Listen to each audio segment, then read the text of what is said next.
Yo, what's up? It's Chandler, and I'm the creator of the Holy Scroll Bible app, and I'm reading the entire Bible this year to encourage you that you can read the Bible. If you have trouble reading on paper, if you have trouble reading and staying engaged on physical Bible, or just all the other Bible apps in the world, I created the Holy Scroll Bible app to keep you engaged and keep you addicted to Scripture. So finally, I'm reading off my phone. I'm recording off my iPad this time. So maybe a small quality drop, who knows? We'll see. But something really interesting I want to show y'all here is if y'all see that there, we're working on some new icons. So trying to get creative. If you follow me on Threads, you will have a sneak peek of some ideas of some icons that I'm trying to work on. I'll show y'all here. We have this one. This one's awesome. It's like a roaring lion with the lamb. Got some graffiti text. This one's really cool. My phone's like super orange for night mode, but it doesn't pop up. There we go. I think it's awesome. It's like has little like flowers that are like really elegantly like drawn. And then this one, I'm still debating on this one, but I think it's starting to grow on me. It's like honey.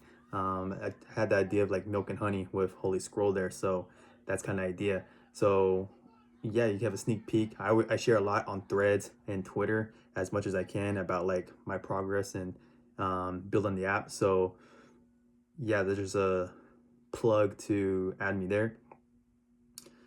But without further ado, I'm gonna open up Holy Scroll and we're gonna jump on over to Genesis 38.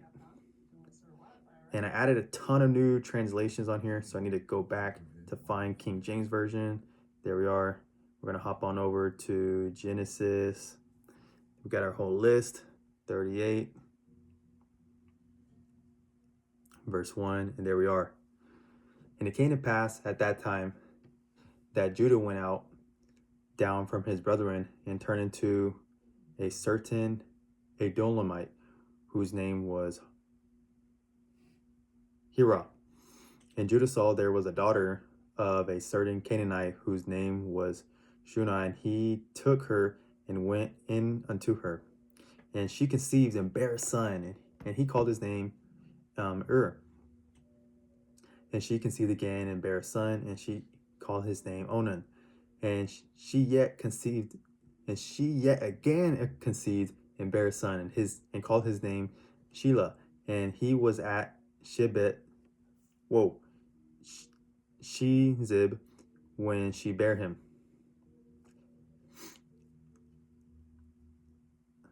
And Judah took for a wife, for Ur was his firstborn, whose name was Tamar.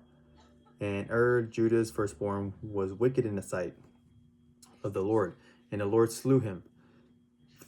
And Judah said unto Onan, Go in unto thy brother's wife, and marry her, and raise up seed to thy brother. And Onan knew that the seed should not be his, and it came to pass when he went in unto his brother's wife that he spilled it on the ground, lest that he should give seed to his brother. And the thing which he did displeased the Lord, wherefore he slew him also. Then said Judah to Tamar, his daughter-in-law, Remain a widow at thy father's house, till Shelah my son be grown, for he said, Lest peradventure he die also, as his brethren did. And Tamar went and dwelt in her father's house. And in the process of time, the daughter of Shaul, Judah's wife, died, and Judah was comforted and went up unto his sheep shears to Timnah, he and his friend Hiroth the Alamite.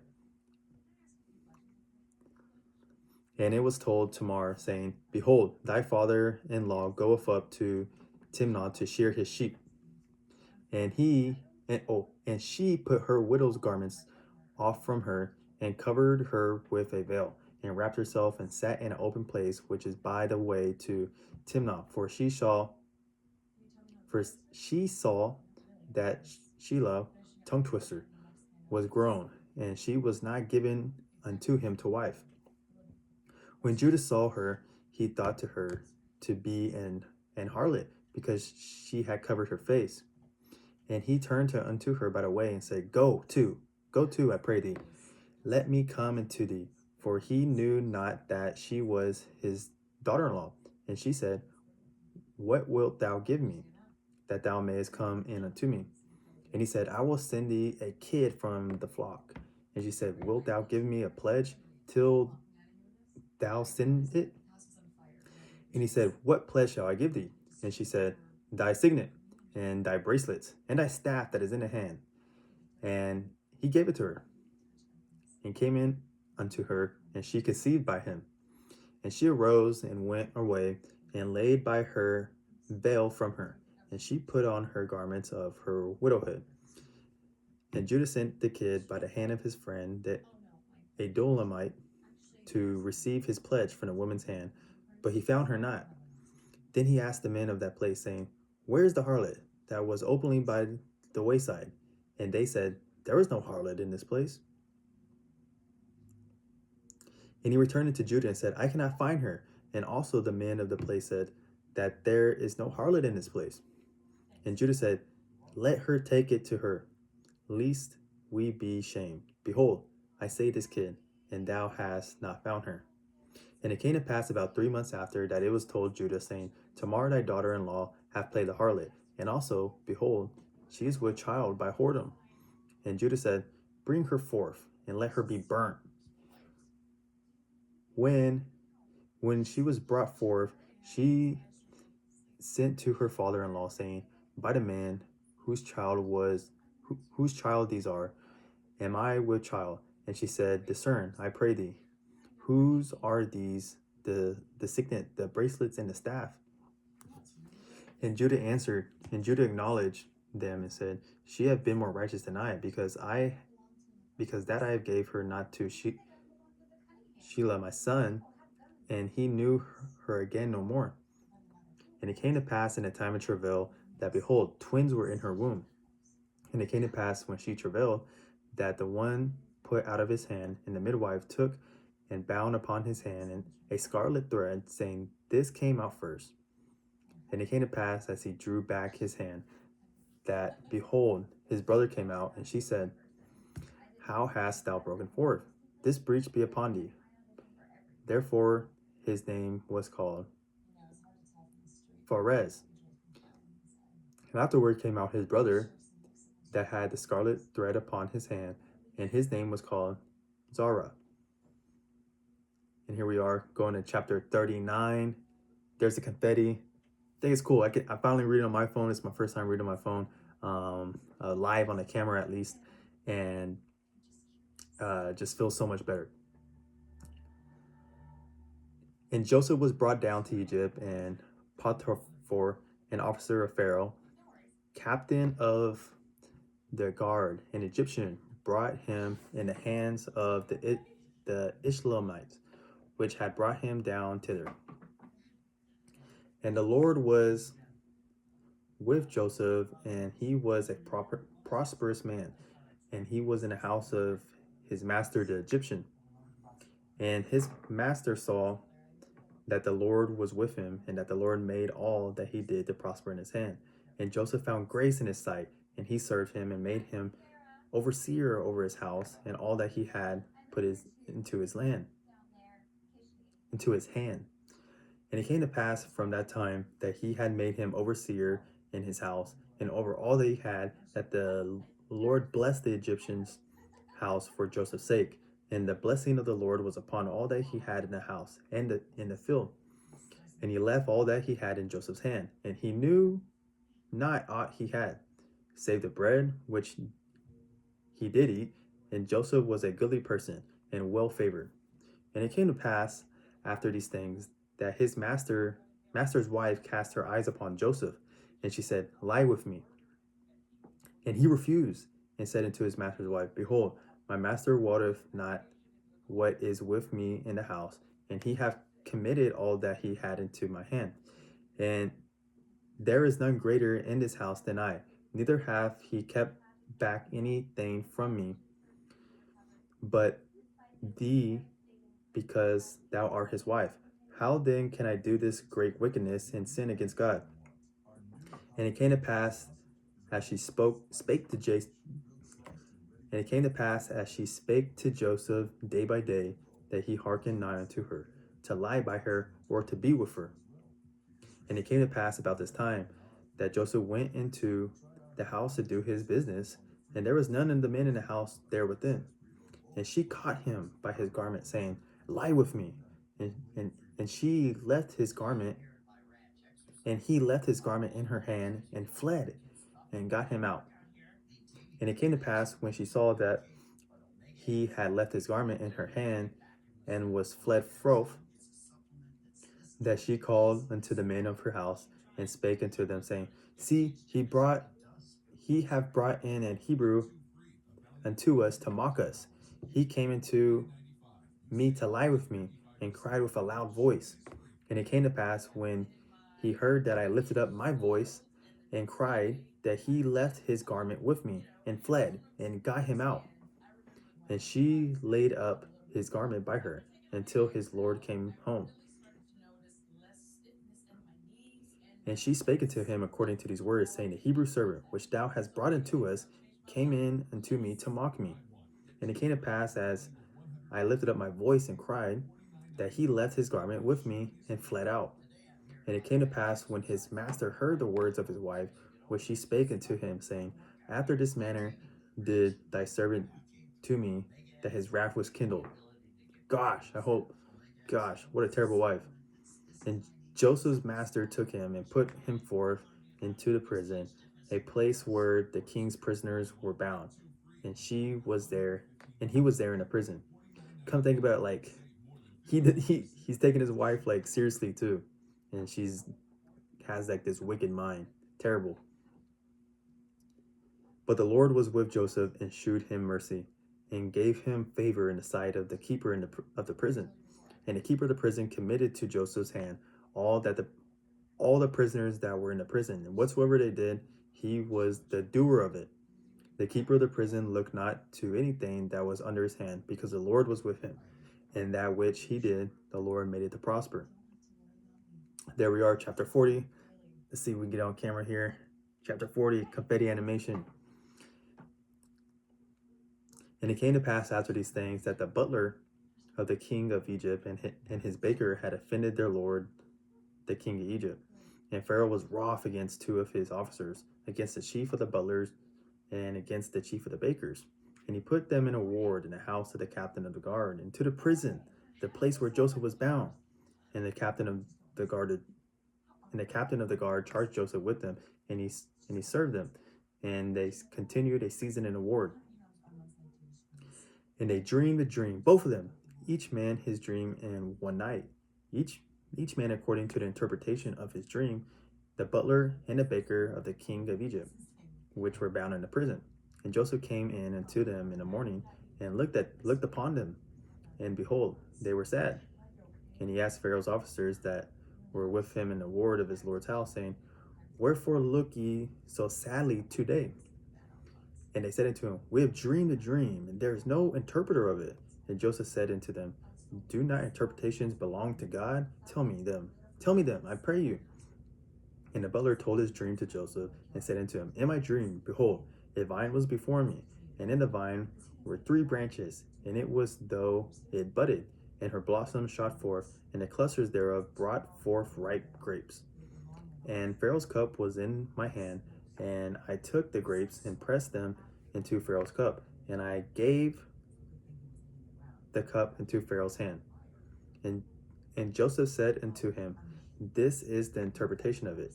The 3 branches are 3 days. Yet within 3 days shall Pharaoh lift up thy head, and restore thee into thy place, and thou shalt deliver Pharaoh's cup into his hand, after the former manner, when thou wast his butler. But think on me when it shall be well with thee, and shew kindness, I pray thee, unto me, and make mention of me unto Pharaoh, and bring me out of this house. For indeed I was stolen away of the land of the Hebrews, and here also I have done nothing that they should put me into the dungeon. When the chief baker saw that the interpretation was good, he said unto Joseph, I also was in my dream, and behold, I had 3 white baskets on my head, and in the uppermost basket there was all manner of bake meats for Pharaoh, and the birds did eat them out of the basket upon my head. And Joseph answered and said, This is the interpretation thereof. The 3 baskets are 3 days. Yet within 3 days shall Pharaoh lift up thy head from off thee, and shall hang thee on a tree, and the birds shall eat thy flesh from off thee. Gosh, wow. And it came to pass the 3rd day, which was Pharaoh's birthday, that he made a feast unto all his servants, and he lifted up the head of the chief butler and the chief baker among his servants. And he restored the chief butler to his butlership again, and he gave the cup into Pharaoh's hand. But he hanged the chief baker, as Joseph had interpreted to them. Yet did not the chief butler remember Joseph, but forgot him. And here we are, chapter 41. This one is 57 chapters. I don't know if we can get it all in 4 minutes here, but we will try, see how far we can get. And it came to pass at the end of the 2 full years that Pharaoh dreamed, and behold, he stood by the river. And behold, there came up out of the river 7 favorite kine and fat flesh, and they fed in a meadow. And behold, 7 other kine came up after them out of the river, ill-favored and lean flesh, and stood by the other kine upon the brink of the river. And the ill-favored and the lean flesh kine did eat up of the 7 well-favored and fat kine. So Pharaoh awoke, and he slept and dreamed the 2nd time. And behold, 7 ears of corn came up upon the stalk, rank and good. And behold, 7 thin ears and blasted with the east wind sprang up after them. And the 7 thin ears devoured the 7 rank and full ears. And Pharaoh awoke, and behold, it was a dream. And it came to pass in the morning that his spirit was troubled, and he sent and called for all the magicians of Egypt and all the wise men thereof. And Pharaoh told them his dream, but there was no one that could interpret them unto Pharaoh. Then spake the chief butler unto Pharaoh, saying, I do remember my faults this day. Pharaoh was wroth with his servants, and put me in a ward and a captain of the guard's house, both me and the chief baker. And we dreamed a dream, and one night, I and he, we dreamed each man according to the interpretation of his dream. And there was there with us a young man, an Hebrew servant to the captain of the guard, and we told him, and he interpreted to us our dreams. To each man according to his dream he did interpret. And it came to pass as he interpreted to us, so it was. Me he restored into mine office, and him he hanged. Then Pharaoh sent and called Joseph, and they brought him out hastily and out of the dungeon. And he shaved himself and changed his raiment and came unto Pharaoh. And Pharaoh said unto Joseph, I have dreamed a dream, but there is none that can interpret it. And I have heard said of thee, thou canst understand a dream to interpret it. And Joseph answered Pharaoh, saying, It is not in me. God shall give Pharaoh an answer of peace. And Pharaoh said unto Joseph, In my dream, behold, I stood upon the bank of a river, and behold, there came out of the river 7 kine, fat-fleshed and well-favored, and they fed in a meadow. And behold, 7 other kine came after them, poor and ill-favored, and lean flesh, such as I never saw in the land of Egypt for badness. And the lean and the ill-favored kine did eat up all first 7 fat kine. Okay, we're at Genesis 41:21. I'm going to stop it here. It is 1:21 a.m. So yeah, we got like 20 seconds, 30 seconds left before I can publish on Instagram. I'm probably going to start changing these as well for Instagram because they don't let me upload, but I think I need to catch up on my reading. Obviously to stay on track to read for this entire year. So I think I'm going to start cutting these videos a little bit to meet Instagram standards, but I'm going to upload the full videos onto YouTube for the receipts and evidence. I may have mentioned this before, but I need to get some time to actually do that. So without further said, thanks for joining me today, and good night.